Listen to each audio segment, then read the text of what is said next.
Il est 8h ici à Paris. Et 8h aussi à Kinshasa. Bonjour Damien. Bonjour Pauline, bonjour à tous. Et bienvenue à vous. Vous êtes dans Paris Direct et vous faites bien. Nous sommes ensemble encore pendant 2 heures. Voici les titres de ce mercredi. Omicron circulait déjà en Europe il y a près de 2 semaines, annonce des Pays-Bas, alors que ce variant du Covid-19 est désormais donc présent en Europe, mais aussi en Afrique, Amérique, Asie, alors que plusieurs pays interdisent l'accès à des ressortissants venus de zones jugées à risque.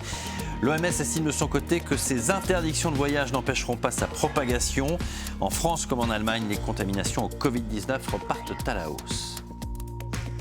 Aux États-Unis, l'avenir et les contours du droit à l'avortement se jouent à nouveau devant la Cour suprême. Ces juges, à majorité conservateur, vont examiner une loi du Mississippi qui pourrait bien faire revenir en arrière le pays.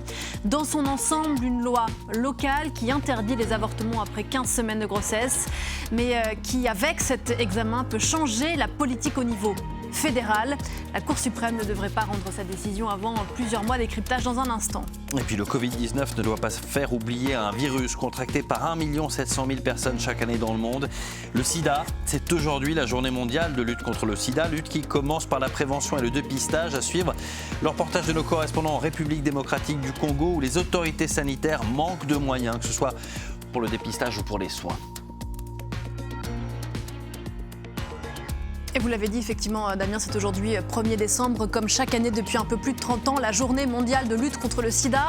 À 8h15, l'invitée de Paris Direct, Florence Thune, elle est directrice générale de SIDAction ici en France, l'une des principales associations de lutte contre la maladie. Elle alerte, vous l'entendrez dans un instant, sur la chute des dépistages en période de crise sanitaire Covid. On va la retrouver juste après votre journal.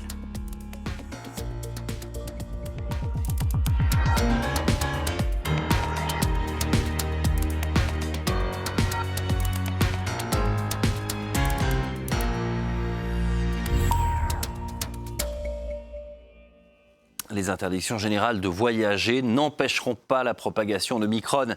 C'est ce qu'affirme le chef de l'OMS, pour qui les fermetures de frontières ne sont ni fondées sur des preuves, ni efficaces et ne feront qu'aggraver les inégalités entre pays. Pourtant, plusieurs États se barricadent toujours alors que cette nouvelle mutation du Covid-19 touche presque tous les continents. Marc Pope. L'aéroport de Tokyo, entièrement vidé de ses passagers. Ici, tous les vols ont été annulés pour lutter contre le variant Omicron. À l'image du Japon, de nombreux pays ont fermé leurs frontières pour éviter la propagation du virus. Les États-Unis, de leur côté, ont interdit les vols en provenance de 8 pays d'Afrique australe. Joe Biden se donne encore du temps pour prendre d'autres mesures. Cela va dépendre. Nous verrons semaine après semaine ce qui est nécessaire.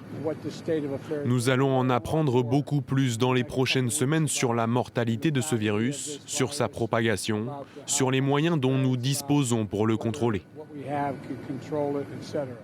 La nouvelle souche du virus a désormais été repérée sur tous les continents, même si l'Europe semble la plus touchée.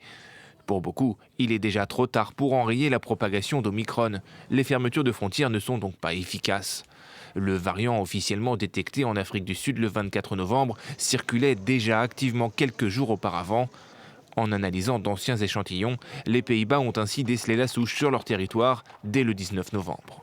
Le problème, c'est qu'au moment où un nouveau variant émerge et est annoncé, probablement que le variant s'est déjà propagé dans le monde entier.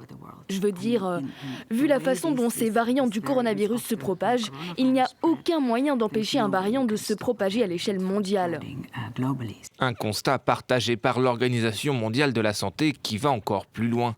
Son chef, Tedros Ghebreyesus, a ainsi appelé les pays au calme et à prendre des mesures rationnelles. Pour lui, ces décisions ne font qu'accroître les inégalités entre les pays et il redoute que certains États hésitent à l'avenir à signaler d'éventuels variants par peur des représailles. C'est aujourd'hui 1er décembre, comme chaque année depuis un peu plus de 30 ans, la journée mondiale de lutte contre le sida. Oui, et les courbes des infections ne baissent pas assez vite. L'alerte est lancée par ONU-SIDA, l'organisation de l'ONU chargée de la lutte contre le VIH. L'organisme appelle à davantage d'actions de prévention et de dépistage. Mais ce n'est pas toujours facile. Illustration ce matin en République démocratique du Congo où le VIH tue encore 17 000 personnes par an, souvent diagnostiquées tardivement, parfois stigmatisées. Les malades manquent aussi de moyens pour se faire soigner. Beaucoup finissent par développer des pathologies graves comme des tuberculoses. Nos correspondants à Kinshasa se sont rendus dans le seul hôpital du pays à aider gratuitement ces patients. Reportage Clément Bonnereau, Juliette Dubois. La vie de cette femme, que nous appellerons Annie, et qui a choisi de ne pas montrer son visage, bascule en 2003. Elle souffre d'infections à répétition et consulte dans plusieurs centres de santé. D'abord, les médecins ont pensé que c'était la tuberculose, mais après des examens, on n'a rien trouvé. D'autres ont dit que c'était peut-être l'estomac, mais rien ne changeait. Alors je suis allée dans un centre spécialisé où ils ont trouvé que c'était le VIH. Aujourd'hui, cela fait 15 ans qu'Annie prend des antirétroviraux tous les jours, à heure fixe. Même si je sors à une fête, je prends mes médicaments avec moi dans mon sac.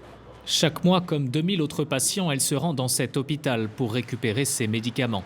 La structure, appuyée par Médecins sans frontières, est la seule du pays à suivre gratuitement les personnes vivant avec le VIH avancé. Ça, tu le prends à 21h30, comme d'habitude. Dépistés trop tard, incapables de payer leurs soins dans d'autres hôpitaux, de nombreux malades arrivent dans un état critique. Le centre compte 40 lits, dont 10 pour les patients atteints de tuberculose. Un tiers des hospitalisés décèdent.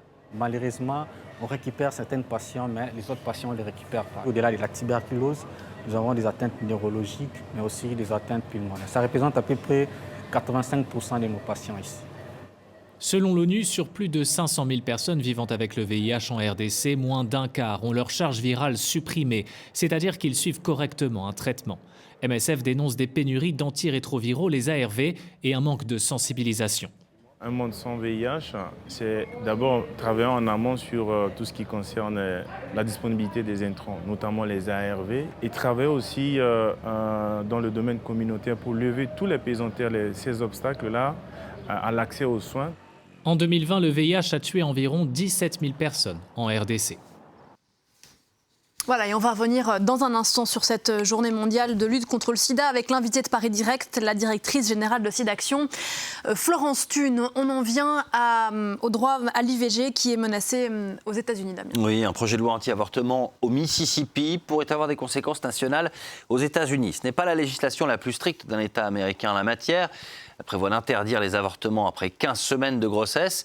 Mais son examen par la Cour suprême pourrait ouvrir la boîte de Pandore, remettre en cause une jurisprudence fédérale. Les défenseurs de l'IVG sont d'autant plus inquiets que cette Cour suprême est composée en majorité de juges conservateurs. Explication de notre correspondant aux États-Unis, Mathieu Mabin.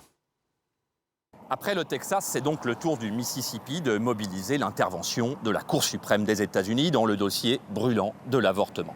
Et cette fois, l'enjeu est colossal pour cet État conservateur du sud des États-Unis, puisqu'il s'agit purement et simplement de voir voler en éclats la jurisprudence qui permet aujourd'hui à une femme d'accéder à l'avortement.